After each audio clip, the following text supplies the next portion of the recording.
डाव्या चळवळीचे महत्त्वाचे शिलेदार राष्ट्रीय पातळीवरचे डॉक्टर भालचंद्र कांगो, केरळमधील सामाजिक चळवळ आणि दलित साहित्य या ग्रंथाचे निर्माते डॉक्टर बजरंग बिहारी तिवारी, ज्यांनी या पुस्तकाला अतिशय विवेचक आणि विचारप्रवण अशी प्रस्तावना लिहिली, ते इंग्रजी आणि मराठी वाङ्मयाचे अभ्यासक, चळवळीचे अभ्यासक आमचे मित्र डॉक्टर दिलीप चव्हाण.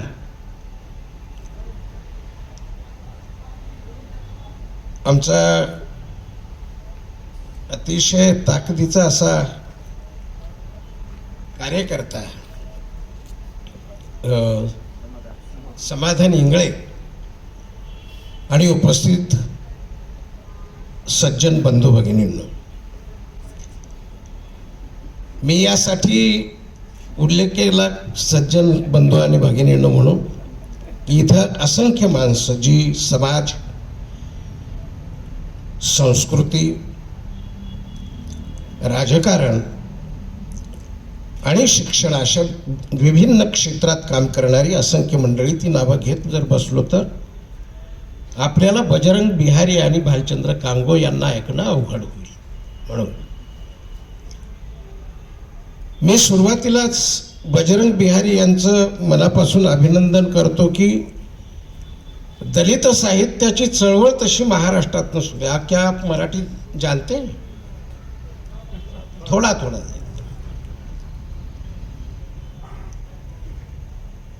इथं जवळपास 250 वर्षांचा रेनेसान्स असलेली ही भूमी आहे.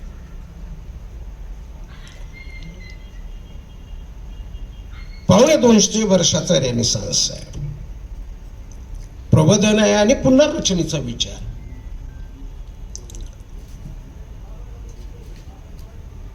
मैं जो कुछ कह रहा हूं अगर समझ में नहीं आता तो दिलीप जी आपको बता देंगे, नहीं तो फिर मुझे हिंदी से प्रयोग करना पड़ेगा.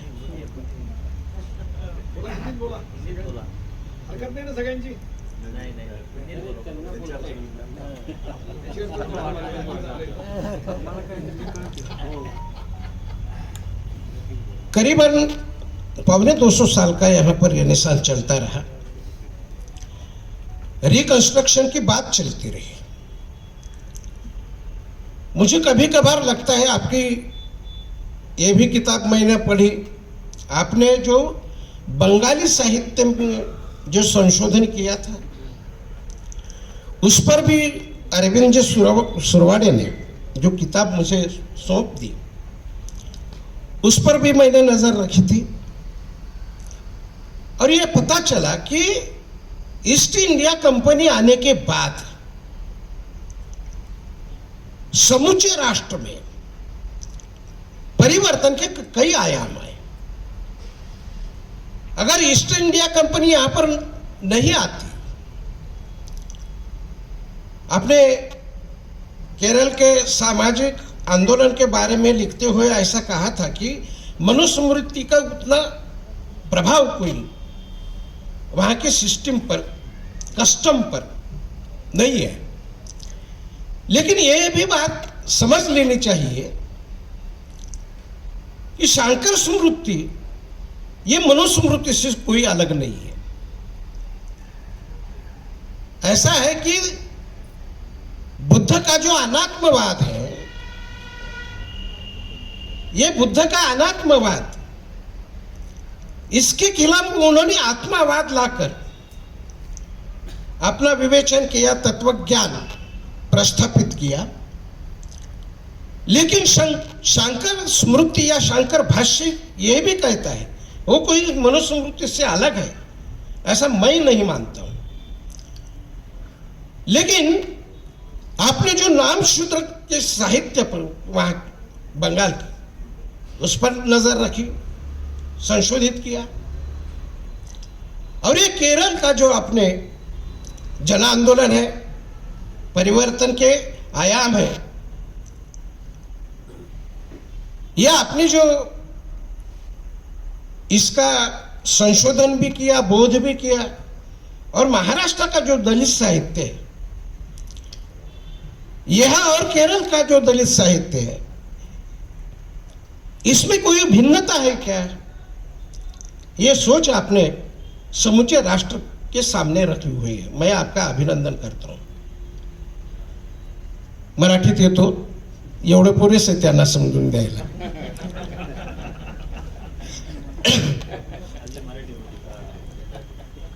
असं आहे की आपल्याकडचं म्हणजे भारतातलं अखंड भारत जो होता, या अखंड भारतातलं 1918 हे साल फार महत्वाचं आहे. आणि 1918च्या आधीच्या ज्या आपल्या सोशल कस्टम्स होत्या, सामाजिक प्रथा होत्या, या भिन्न भिन्न प्रदेशात आपण जरी गेलो, आज आपण विमुक्त किंवा स्वतंत्र भारताची जी राज्य आहेत तिथली सामाजिक स्थिती, सामाजिक वर्तन, सामाजिक व्यवहार आणि सामाजिक विचार याचा जेव्हा विचार करायला लागू तेव्हा कास्ट सिस्टीम जी आहे त्याच्यापासून आपल्याला वेगळं होता येत नाही, होऊ शकत नाही. म्हणजे महाराष्ट्रामध्ये 4 ज्या अस्पृश्य जाती आहेत त्या अधिकांश छळल्या गेल्या. समाज संस्था हो या सामाजिक मानसिकता हो या रिलीजियस सिस्टम हो, इसने अगर दबोच लिया किन जातों को ज्यादा तौर पर, तो शूद्रों को तो दबोच लिया, लेकिन उससे भी ज्यादा जो अछूत जातियां थी उन्हें ज्यादा तौर पर दबाया गया. जैसे केरल में ईर्ष्यव है, पुरय है, या तिकडच्या अस्पृश्य जाती आहेत.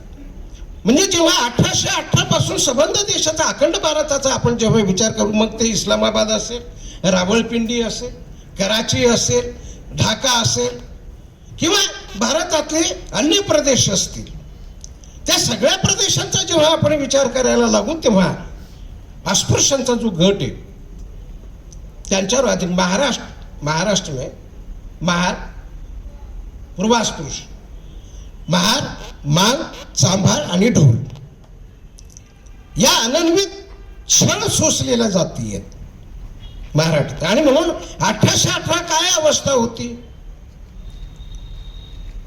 जसं तिकडच्या काही जाती केरळमधल्या म्हणजे ब्राह्मणापासून 36 पावलांवर ईर्षवला उभं राहावं लागेल नाही का, आणि पुरयला तर 48 पावलांवर उभं राहावं लागेल.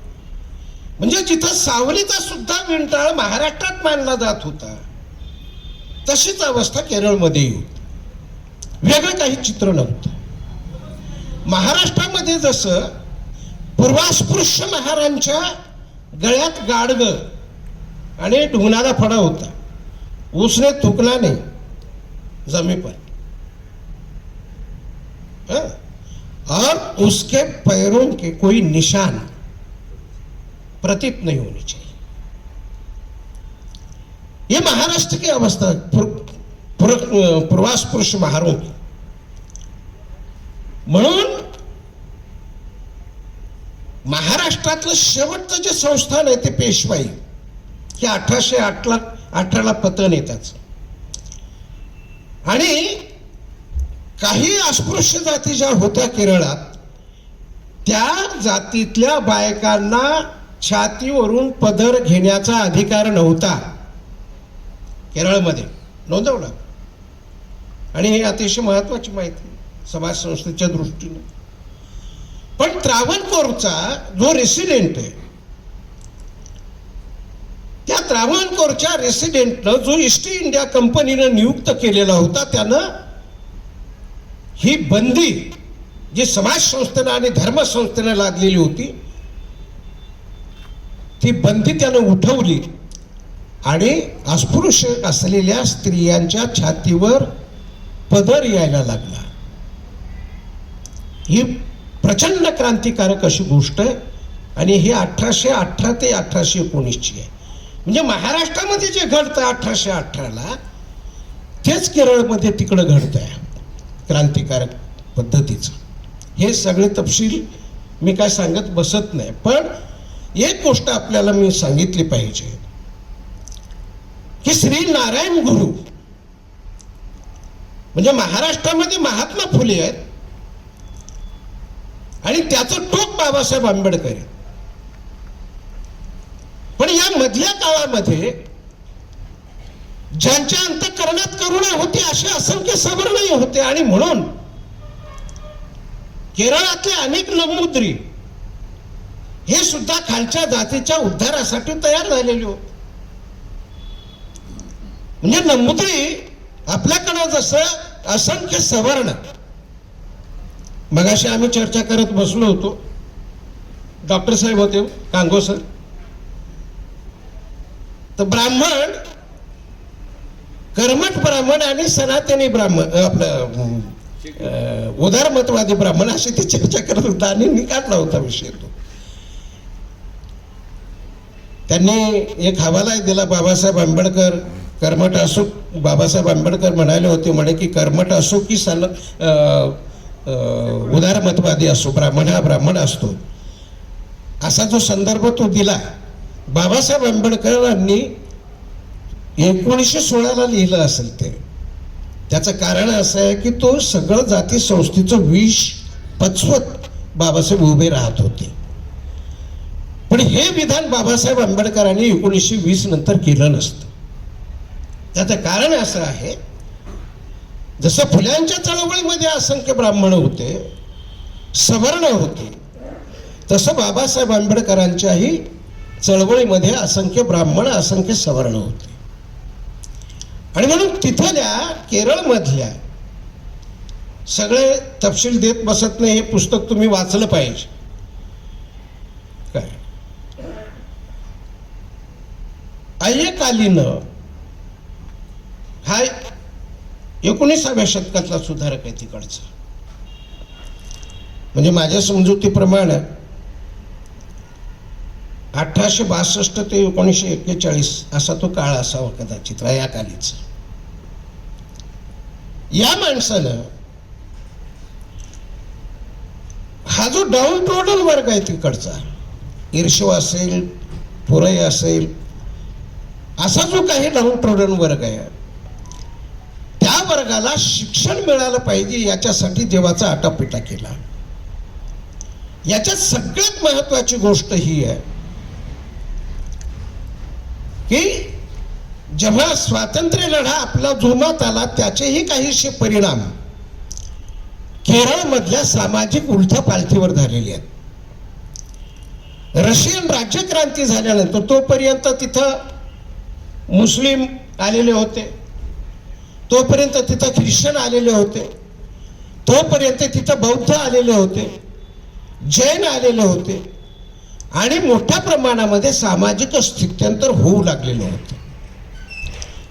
रशियन राज्यक्रांती झाल्यानंतर साम्यवादी विचारसरणीनं तिथं बळ घेतलं आणि साम्यवादी विचारसरणी ही दोन बाजूने तिथं काम करायला लागली. ही फार महत्वाची गोष्ट आहे.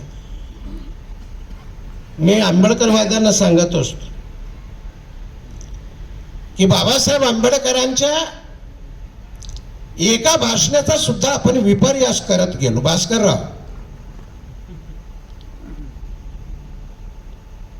बाबासाहेबांनी जे भाषण दिलेलं होतं त्या भाषणाचा अनुवाद सुद्धा आपण अतिशय चुकीच्या पद्धतीने केला, काठमांडूचा. म्हणजे बाबासाहेबांचं काय भाषण होतं?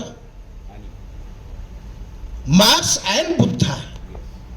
त्याचा अनुवाद आपण काय केला? मार्क्स बुद्ध. सरळ सरळ शत्रू म्हणून उभे केले. एनिमीज असं नाहीये. बाबासाहेब एवढंच म्हणाले की श्रद्धा असल्याशिवाय माणूस जगू शकत नाही. कोणतीही व्यक्ती, मी कितीही पुरोगामी असलो आणि नास्तिक असलो तरी माझ्या कोणत्या ना कोणत्या विचारावर श्रद्धा आहे ना. काय दिलीपराव, त्याच्याशिवाय नाही जगू शकत. आणि म्हणून बाबासाहेब असं म्हणाले होते, मार्क्स हा बाबासाहेब कधीच नाकारत नाही. ज्या मार्क्सचा प्रभाव संबंध जगभर आहे, तो मार्क्स कसा काय नाकारतील बाबासाहेब. बाबासाहेबांना मार्क्सच्या तत्वज्ञानातलं फक्त 2 गोष्टी बाबासाहेबांना खटकत होत्या. एक, हिंसेवर बाबासाहेबाचा कधीच विश्वास नव्हता. आणि क्रमांक 2, जी एक श्रद्धा असावी लागते, जो धर्म नाकारतो. मार्क्स धर्म नाकारतो, धर्म नाकारता येत नाही. धर्म या अर्थानं, श्रद्धा या अर्थानं धर्म. मुद्दा असा आहे की रशियन राज्यक्रांती झाल्यानंतर केरळातलं जे सामाजिक स्थित्यंतर आहे आणि खालच्या तळातील जो काही वर्ग आहे, या वर्गामध्ये एक नव्या चेतना निर्माण झाल्या. आणि भूस्वामी जे होते तिथले, त्या भूस्वामींचं वर्चस्व हळूहळू नष्ट व्हायला लागलं. आणि हा डाऊन ट्रोडन आत्मतेजानं, आत्मभारानं आणि स्वयंप्रेरणेनं उभा करण्याचा प्रयत्न श्री नारायण गुरु यांनी मोठ्या प्रमाणात केला. नारायण गुरु हे केरळातल्या सगळ्या समाज परिवर्तनाच्या चळवळीचं मूळ आहे. आपल्याकडे फुले आहेत आणि अय्याकाली म्हणजे तिकडचा बाबासाहेब आहे, त्याचं टोक आहे अंतिम.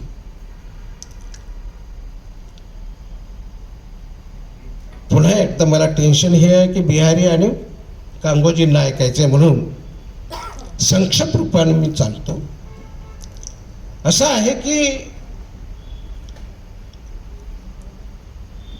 1940 नंतरच्या काळात मार्क्सवादाबरोबर केरळामध्ये आंबेडकरवादाचीही मोठ्या प्रमाणात स्वीकृती सुरू झाली.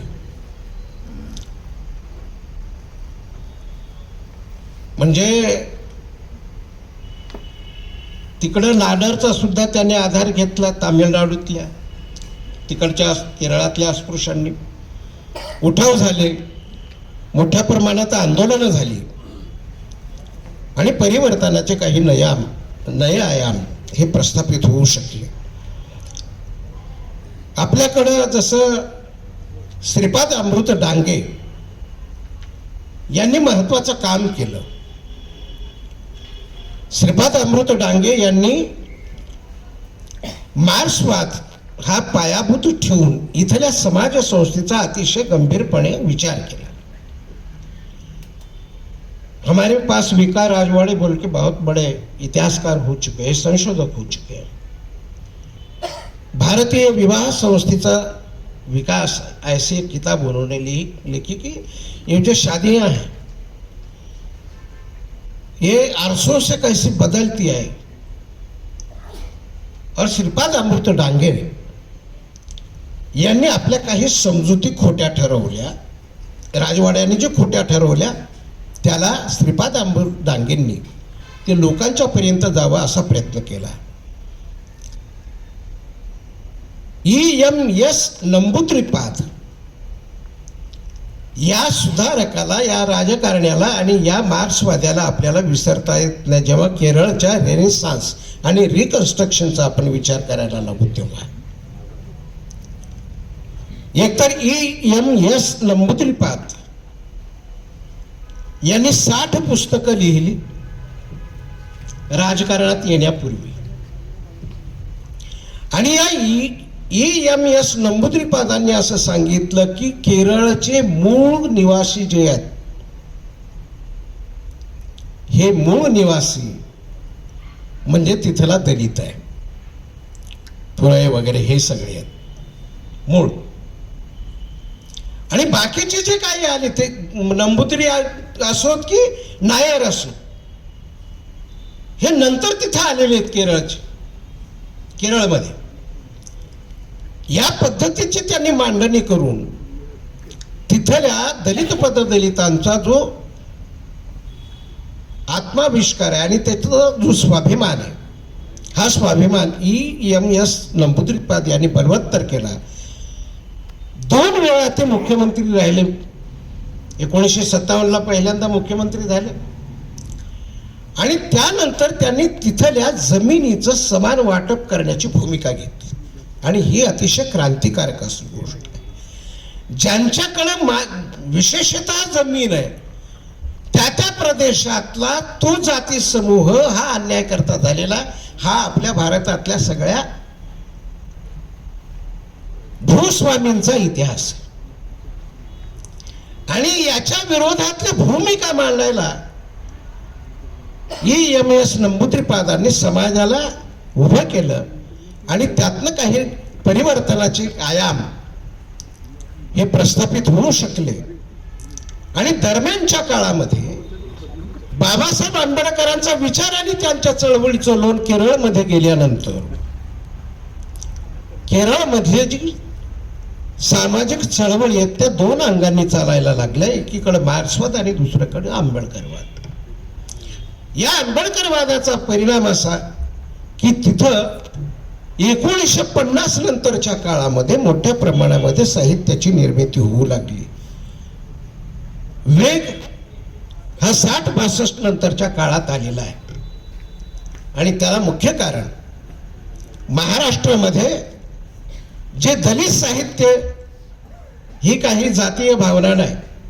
मी नेहमी असं सांगत असतो की दलित ही जाणीव आहे, ती काय जात नाही. म्हणजे समजा एखादी व्यक्ती जन्माने अस्पृश्य नाही, दलित नाही,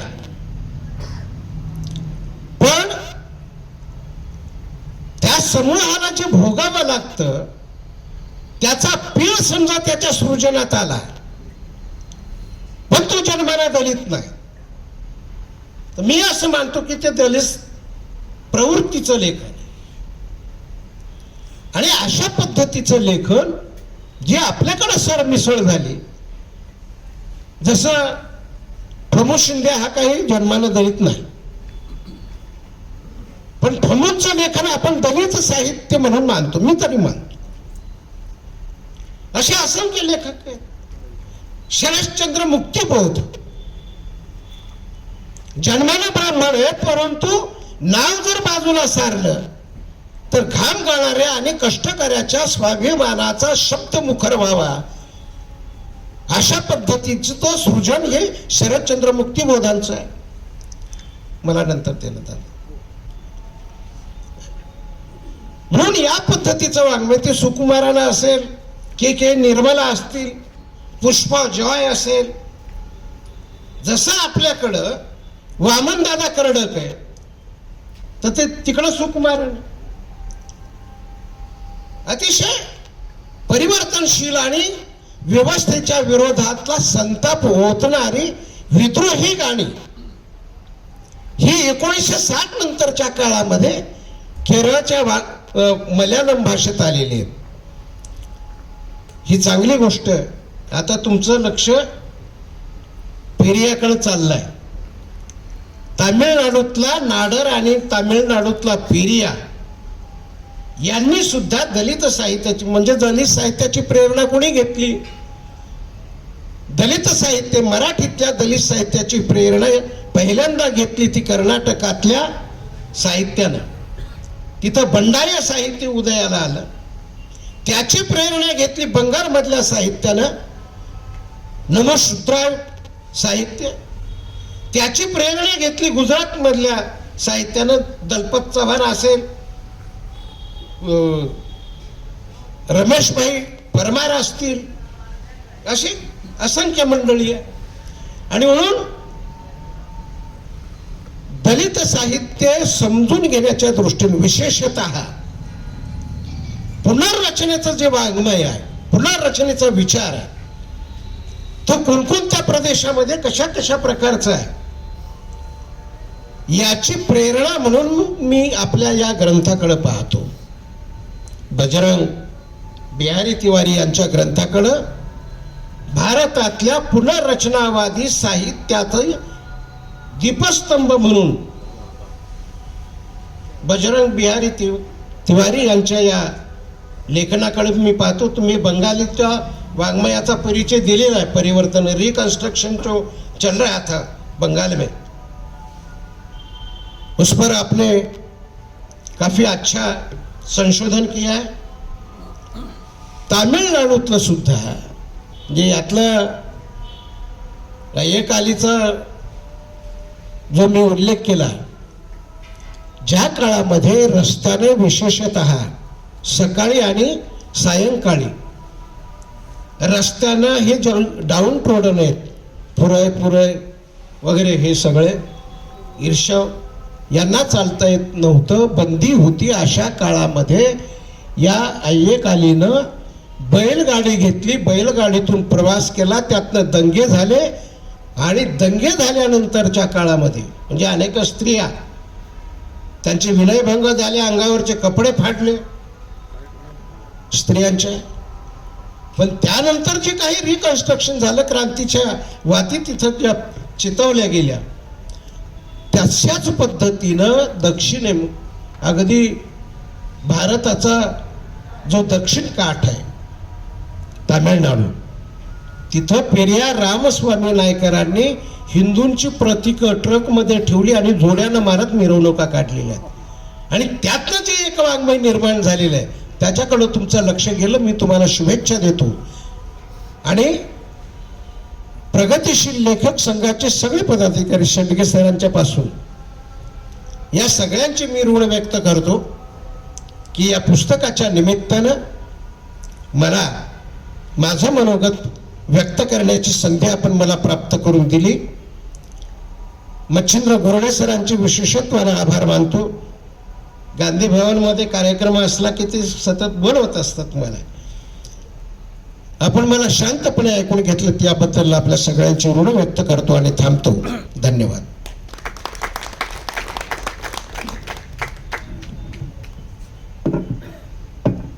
अतिशय महत्त्वपूर्ण मांडणी आदरणीय सरांनी दलित साहित्य आणि एकंदर भारतीय परिप्रेक्ष्यातील दलित साहित्याच्या संदर्भात केलेली आहे। ज्यांना खऱ्या अर्थानं आपल्याला ऐकायचं आहे असे लेखक बजरंग बिहारी तिवारी सर, त्यांच्या पुस्तकांच्या प्रकाशनाच्या संदर्भातही आणि त्यांच्या संशोधनाच्या संदर्भातही या ठिकाणी बोलून झालेलं आहे। अधिकचा वेळ न दवडता आपण त्यांच्या या संशोधनाबद्दल धन्यवाद व्यक्त करावा आणि ज्या पद्धतीनं कांबळे सरांनी या पुस्तकाचं वर्णन केलं, आपण टाळ्या वाजून त्यांना धन्यवाद देऊया आणि त्यांचं स्वागत करूया कि अपन क्या भी गुजारिश रखता हूँ आपके सामने, निवेदन करता हूँ कि संबोधित करें। बजरंग बिहारी तिवारी सर। मैं इस सभा में आए हुए सभी लोगों का अभिनंदन करता हूँ। इस विचार सत्र की अध्यक्षता कर रहे हमारे वरिष्ठ साथी कांगो साहब, कांबले साहब, दिलीप जी, सामने बैठे हुए सभी मित्र, राहुल कोसाम्बी जी, परसों आपने इस किताब पर जो कुछ कहा वो बहुत ही प्रेरणास्पद था, उत्साहवर्धक था। मैं आभार मानता हूँ प्रगतिशील लेखक संघ का और महात्मा गांधी स्मारक निधि केंद्र का, ये उन्होंने ये कार्यक्रम आयोजित किया। किताब आए हुए लंबा तो नहीं, लेकिन तब भी एक अरसा हो गया। उम्मीद थी जल्दी इस पर कहीं बातचीत शुरू होगी। नांदेड़ ने ये पहल ली, इनिशिएटिव लिया और दूसरा बड़ा कार्यक्रम औरंगाबाद में हो रहा है। ठीक कहा दिलीप जी ने कि ये तो आंदोलनों का केंद्र है, आंदोलनों की राजधानी है, आंदोलनों का सूत्रपात यहाँ से हुआ। ऐसी जगह पर आकर के और ऐसे लोगों के बीच में आकर के बहुत बनता है ढाढ़स। नहीं, अभी जो दिवाली हुई है उसके बाद में अमावस्या ही अमावस्या है। अमावस्या के आगे कोई शुक्ल पक्ष आ ही नहीं रहा है।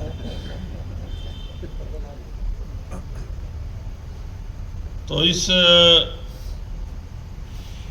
उजाले पक्ष के लिए जो लोग प्रयत्नशील हैं मैं उनके प्रति, और आज चूँकि स्मृति दिवस है क्रांति ज्योति सावित्रीबाई फुले जी का, तो उनको नमन करता हूँ। हमारी एक कॉमरेड थी रजनी तिलक, उन्होंने हिंदी में दलित स्त्रीवाद की शुरुआत की थी। हम लोग मिलने पर जय भीम बोलते थे, वो जय भीम जय सावित्री बोलती थी। बोलते हैं जय भीम तो ठीक है, हम उससे हमारा वो कोई दिक्कत नहीं है, लेकिन जय सावित्री कौन बोलेगा। अब वो इस दुनिया में नहीं है, उनको भी नमन करता हूँ। उनकी वजह से हिंदी क्षेत्र में एक जाति विरोधी चेतना तो चल ही रही थी, लेकिन उसके साथ में पैट्रियार्की के विरुद्ध भी एक चेतना और मजबूत हुई थी।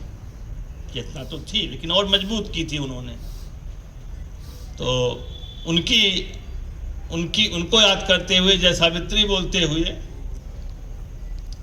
मैं उन दोनों संग्रहों को याद करना चाहता हूं जो सावित्रीबाई फुले ने रचे थे। काव्य फुले और 52 कृषि सुबोध रत्नाकर। कई प्रयास हुए हैं उनकी कविताओं को हिंदी में लाने के, अभी ढंग का मामला बना नहीं है, आना चाहिए। वो रेनेसा की एक अलग ही आवाज है। मैं याद करता हूं एनिहिलेशन ऑफ कास्ट को। एक किताब काफ़ी है इस देश की जो वर्चस्ववादी संस्कृति है उसकी चूल्हे हिला देने के लिए।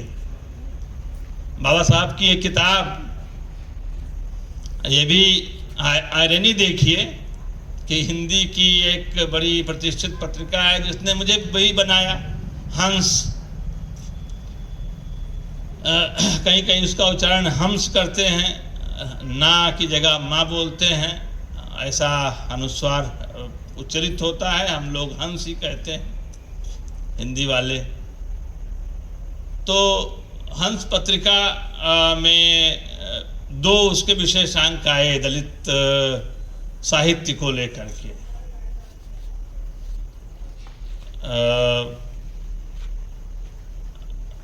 संपादक ने लिखा कि एनिहिलेशन ऑफ कास्ट ये संभव नहीं है, जातियों को मजबूत करने की जरूरत है। अस्मितावाद की परिणति यही होनी है, जो स्ट्रक्चर है वो मजबूत रहे, स्ट्रक्चर में कोई खरोंच ना आए। कुल मिलाकर के यही पहुंचता है अस्मितावाद, हमारी जगह फिर बनी रहे।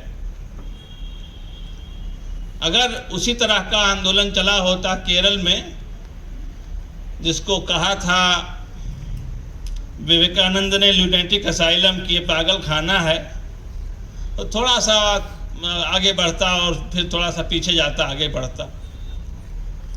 ये तो आभार मानना चाहिए जो वहाँ बदलाव का सिलसिला चला। उस सिलसिले में जहाँ पर भारत का अकेला राज्य है जहाँ पर आखिरी तक 1860 और 70 तक मनुष्यों की खरीद बिक्री होती थी, बाजार लगते थे। आप जाइए, एक जोड़ी बैल लेकर के एक दास खरीद लाइए।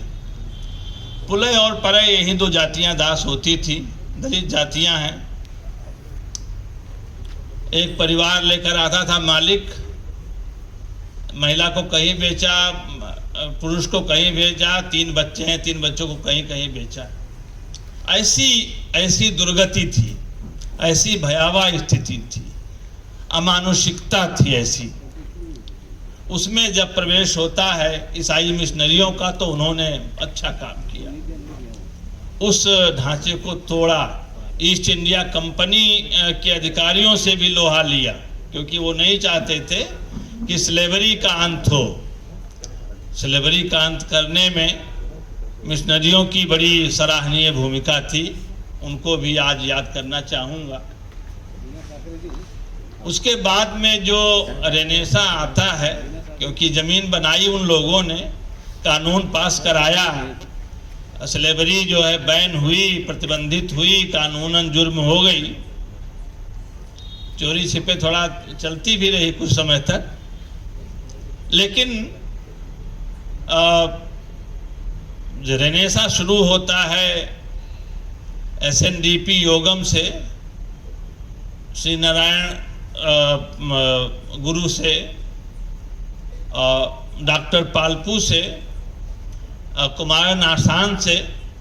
ये 3 स्तंभ थे, लेकिन डॉक्टर पालपू ही, ये उनकी उपस्थिति की बदलाव इस तरह का होना चाहिए। उन्होंने ही SNDP योगम बनाया था। सिर्फ ईसाओं के लिए नहीं था जैसा बाद में समझा गया, वो पूरे केरल के लिए था, कोई भी उसमें शामिल हो सकता था। बहुत सारे पुले और परे भी उसमें शामिल हुए थे। सभी को पूजा का अधिकार है, सभी को ज्ञान प्राप्ति का अधिकार है, सभी को नौकरी करने का अधिकार है, सभी को आजीविका पाने और चलाने का अधिकार है। ये जो है वो SNDP योगम का ध्येय था, और उस तरह से उन्होंने काम किया। गांव-गांव में, कस्बे-कस्बे में उनके केंद्र बने, उनके स्कूल बने, उनकी कार्यशालाएं, ट्रेनिंग सेंटर्स बने, और वहाँ से परिवर्तन की लहर फूटी, जिसकी तरफ कामले साहब कह रहे थे। अय्यनकाली वो दूसरे बड़े व्यक्तित्व थे, पुले समाज से आते थे। उनको वहाँ का कार्ल मार्क्स कहा जाता था, कुछ लोग कहते हैं वो केरल के अंबेडकर थे। लेकिन जैसी उनकी परिस्थिति थी, वो कहीं बढ़ करके थे, सबसे अपने ढंग के व्यक्ति थे। पढ़ाई लिखाई का कोई कहीं चांस नहीं था। उन्होंने हस्ताक्षर करने की योग्यता हासिल कर ली थी, लेकिन उन्होंने बनाई थी काली पद, मतलब काली सेना। अय्यनकाली में जो काली उनका नाम था, अय्यन तो उनके पिताजी का नाम था, तो सेना बनाई थी, क्योंकि जो दबंग जातियां हैं, जो सवर्ण जातियां हैं, नायर और नंबूदरी, वो सिर उठाने के पहले कुचल दिया करते थे।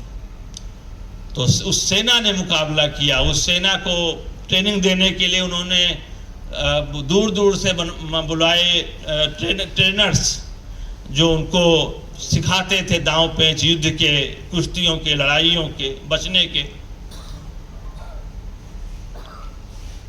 हीरा लोहा लोहे को काटता है, उस तर्क से उन्होंने प्रतिरक्षा की प्रणाली विकसित की। बाद में फिर उनका बदला कि जो ठोस बदलाव है वो शिक्षा से होगा। उस बच्ची को पढ़ाने के लिए स्कूल ले गए, पंचमी उसका अब नाम मिलता है।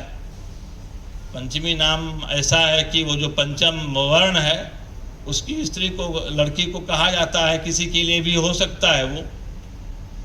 जैसे शबरी कोई नाम नहीं है, जिसने राम को बेर खिलाया था, वो शबर जाति की स्त्री है और शबरी कहने लगते हैं। तो ये तो उस व्यक्ति का अपमान है, लेकिन जाति तंत्र ऐसे काम करता है।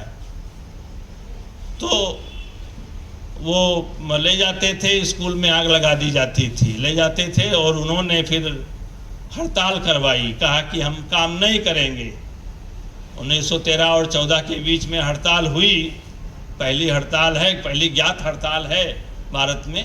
जैसे पहली ज्ञात पार्टी स्वतंत्र मजदूर दल है, वैसे ही पहली ज्ञात हड़ताल मजदूरों की अय्यनकाली के द्वारा है। 1913 और 14 के मध्य में हुई, लगभग साल भर चली, और 2 छमाही धान नहीं हुआ।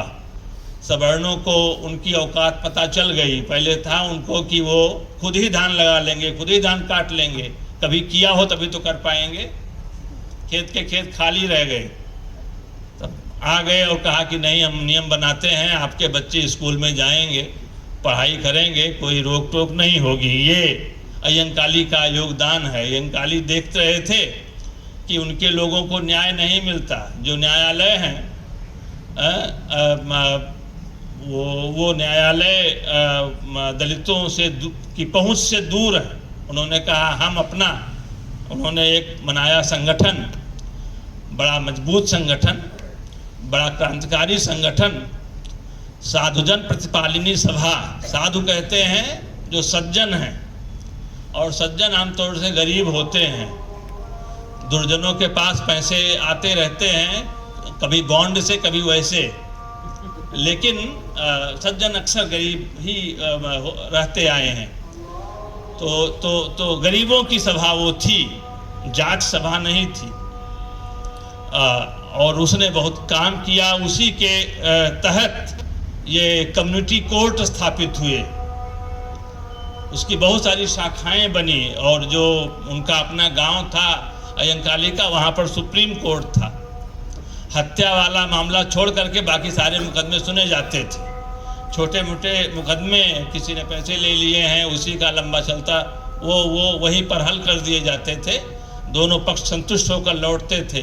न्यायतंत्र को दुरुस्त करना बहुत ज़रूरी है।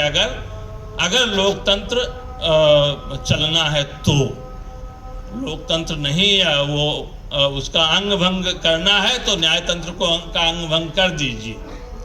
उसमें ऐसे जजों को बैठा दीजिए जो सरकार का मुंह देख करके निर्णय देते हों, तो दिखने में तो लोकतंत्र रहेगा, लेकिन लोकतंत्र होगा नहीं, जमहूरियत डेमोक्रेसी होगी नहीं। लोकशाही बोलते हैं मराठी में, तो वो लोकशाही नहीं होती है। असली चीज़ जो कसौटी पर है, जो जिससे उस लोकशाही की जांच होती है, लिटमस टेस्ट होता है, वो तो जुडिशियरी है। तो उन्होंने बनाए कम्युनिटी कोर्ट, और वहाँ पर न्याय मिलने लगा। दलितों को न्याय बहुत सस्ते में और बहुत कहें कि जल्दी मुहैया होने लगा। एक बड़ा परिवर्तन था। उन्होंने पत्रिका निकाली। पत्रिका में अपने समय के बच्चों से लिखवाते थे, जो उनके स्कूल में पढ़ते थे, अध्यापकों से लिखवाते थे। जो न लिख पाए उसके लिए राइटर्स की व्यवस्था करते थे कि ये बोल रहे हैं अपना अनुभव, आप लिखिए, उसको छपाते थे। पॉपुलर असेंबली के मेंबर भी थे वो लंबे समय तक। उन्होंने दलितों के मुद्दे उठाए, सबके मुद्दे उठाए ऐसा नहीं है, लेकिन दलितों के मुद्दे खास तौर से उठाए और बहुत सारा बदलाव किया। लेकिन वो अभी बात करूंगा उस, लेकिन वो बहुत बड़ा लेकिन है। एक तीसरे व्यक्ति थे जो परे समाज के थे, जो सबसे नीचे जाति मानी जाती दलितों में भी। तो उसके योहन्नान थे, जिन्होंने कहा कि इस इतिहास में हमारे लिए तो कोई शब्द ही नहीं है, इस दर्पण में हमारा कोई चेहरा ही नहीं है, जो आप दिखाना चाहते हैं, जो आप दिखा रहे हैं इतने समय से। हमारे लोगों को तो बेचा गया है, हमारे लोगों को तो छिन्न भिन्न कर दिया गया। उन्होंने वो परिवार ईसाई था, उन्होंने कहा नहीं, ईसाइयत में हमारी मुक्ति नहीं है, बाइबल में हमारे लिए कोई शब्द नहीं लिखा गया है, दलितों की मुक्ति का कोई रास्ता उसमें नहीं है, जिनकी मुक्ति का रास्ता है वो तो दूसरे हैं। और उन्होंने उसको नकार दिया। वेद शास्त्र तो नकारना ही था उन्हें। तो उन्होंने अपना शुरू किया, खुद गीत लिखे, ऐसे गीत जो लोगों की जुबान पर आ गए। उनका नाम भी बदल गया, अपचन कहते हैं, दादा गुरु कह लीजिए उनको।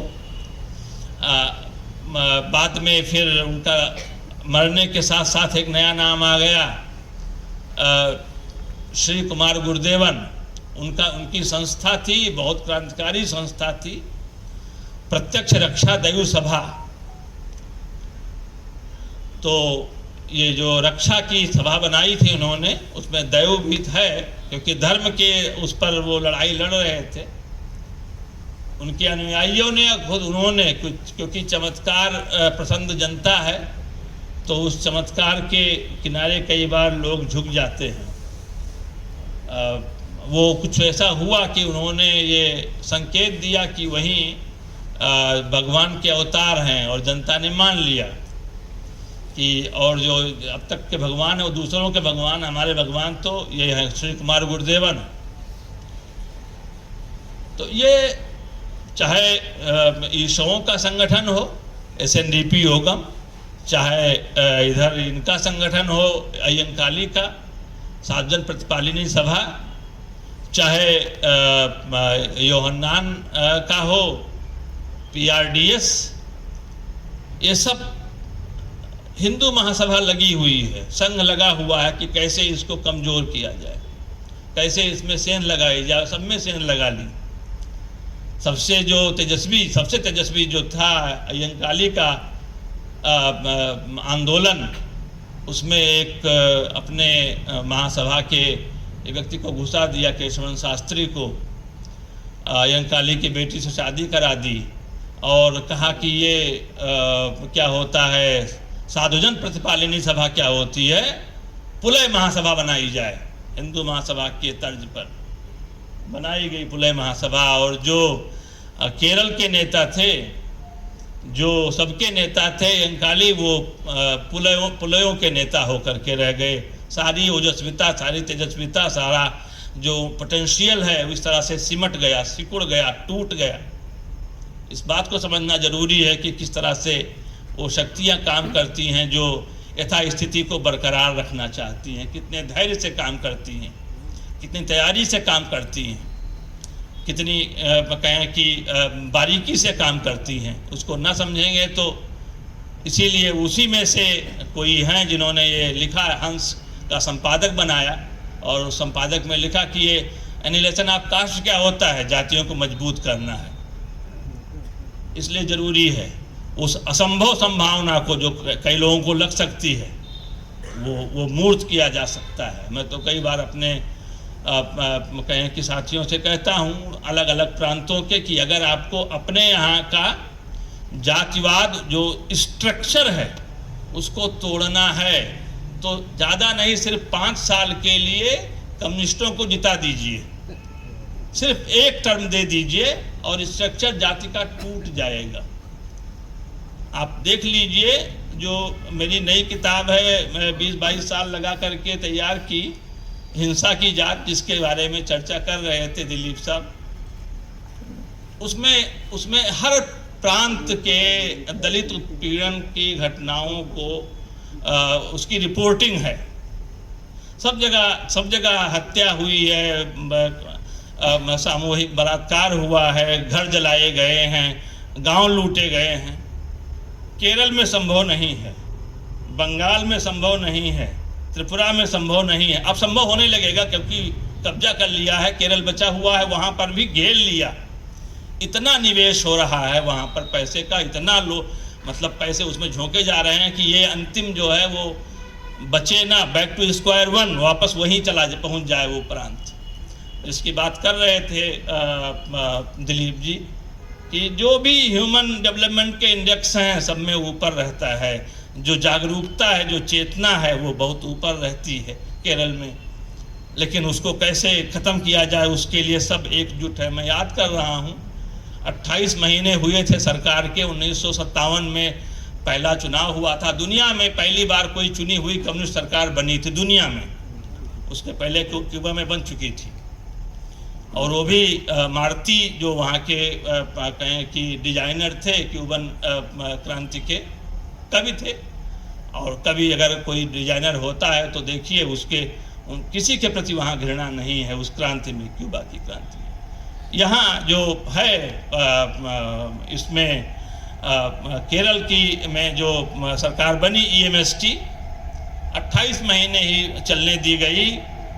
उसके लिए विमोचन समरम हुआ, ट्रिपल अलायंस कहते हैं।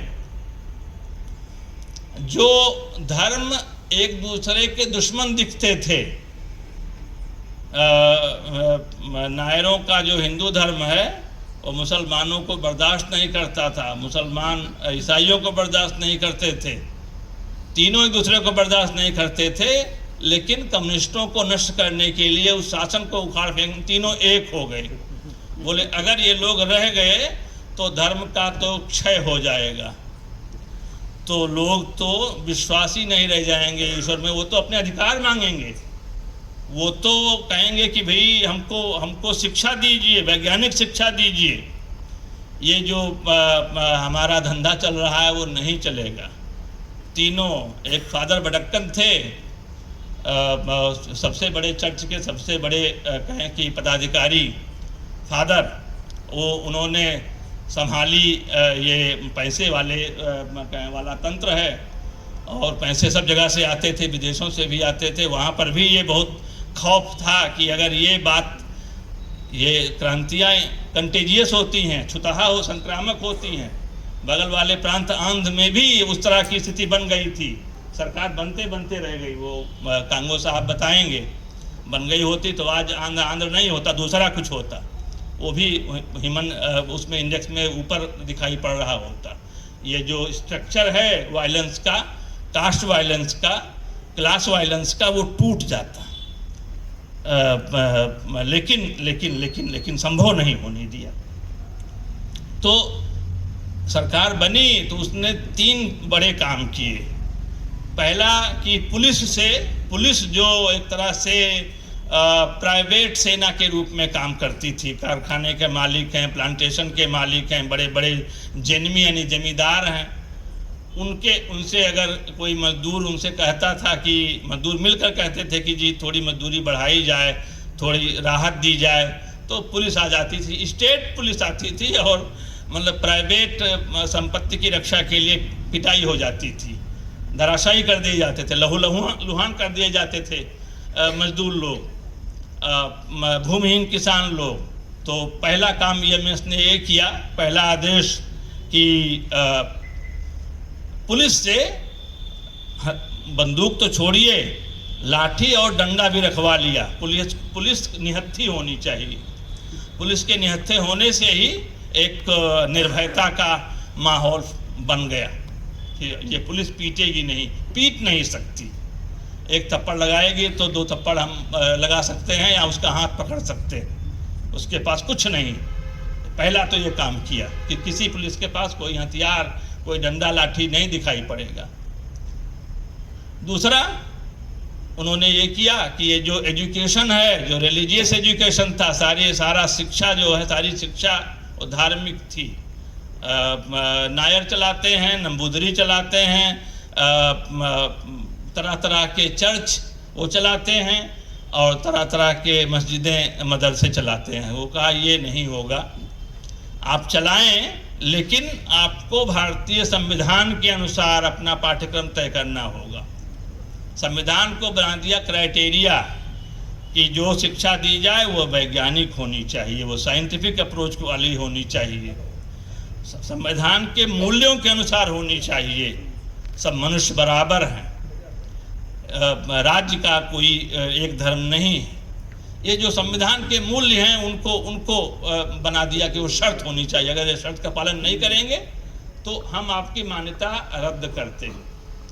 और सब जो अध्यापकों की नियुक्तियां होती थी नीलामी से होती थी, एक पोस्ट निकली और उसके लिए तय है इतना दीजिए नियुक्ति हो जाएगी।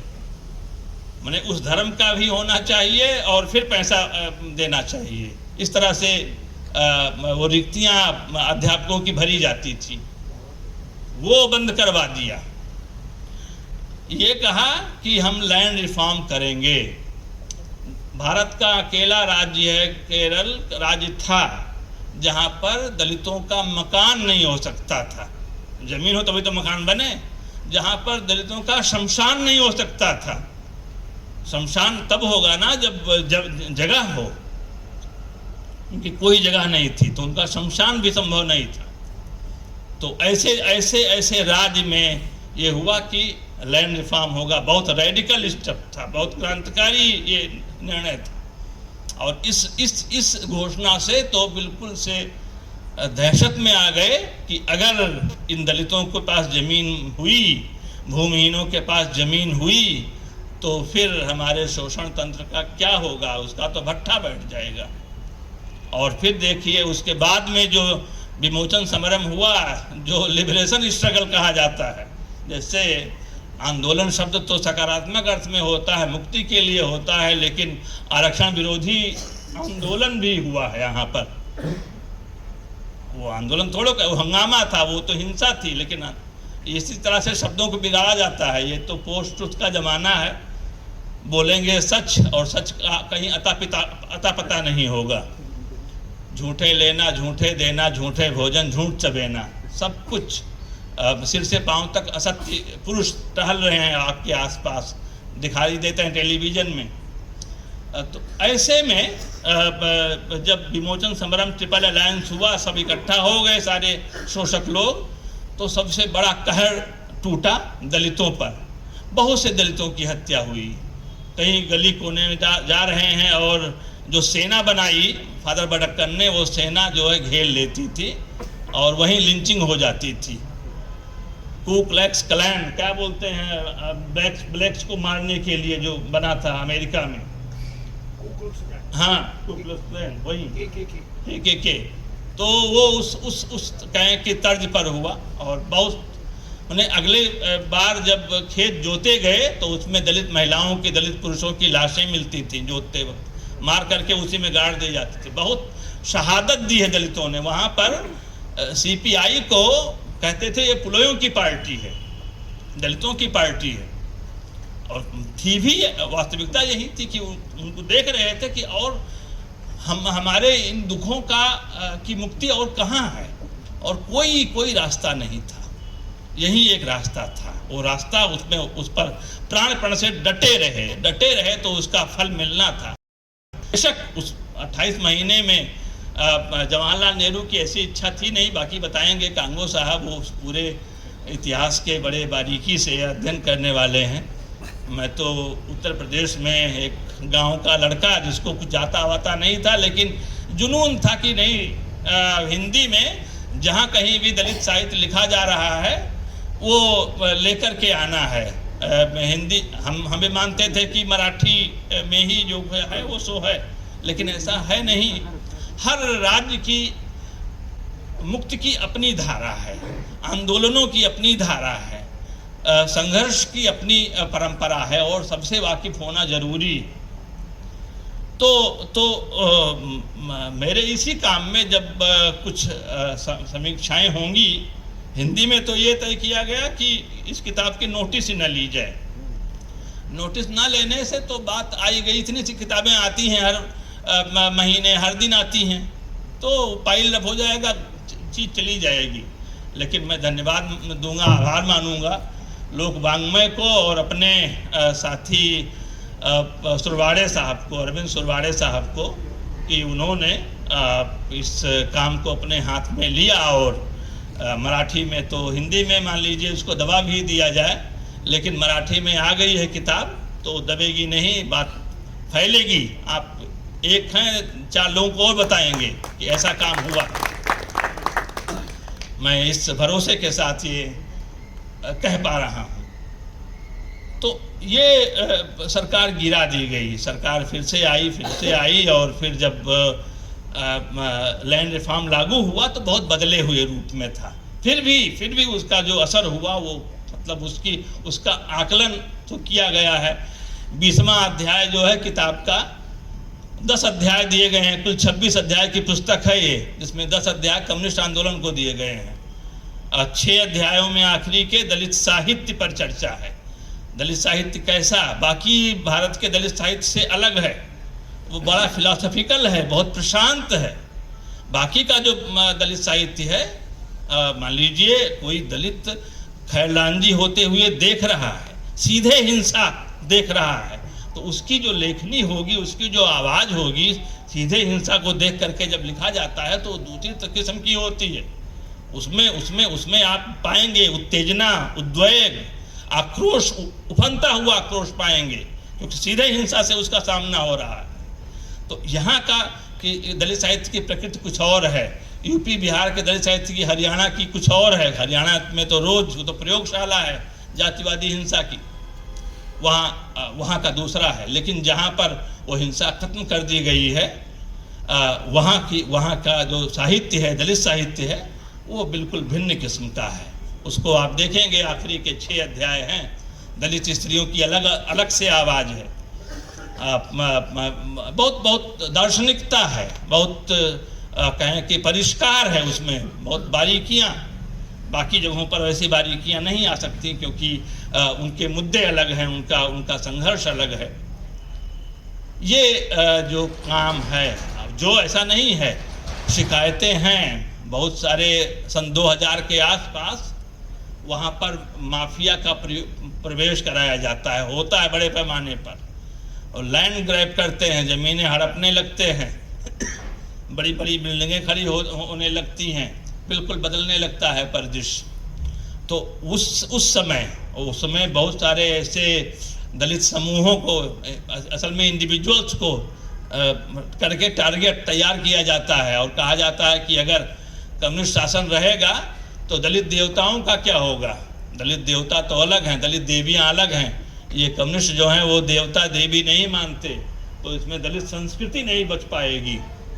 हमको दलित संस्कृति चाहिए, इसलिए हमें इनको भगाना है, हमें इनसे मुक्ति पानी है। अगर ये रहे तो दलित धर्म का उत्थान नहीं हो पाएगा, दलित देवी देवताओं के लिए कोई राशि जारी नहीं होगी।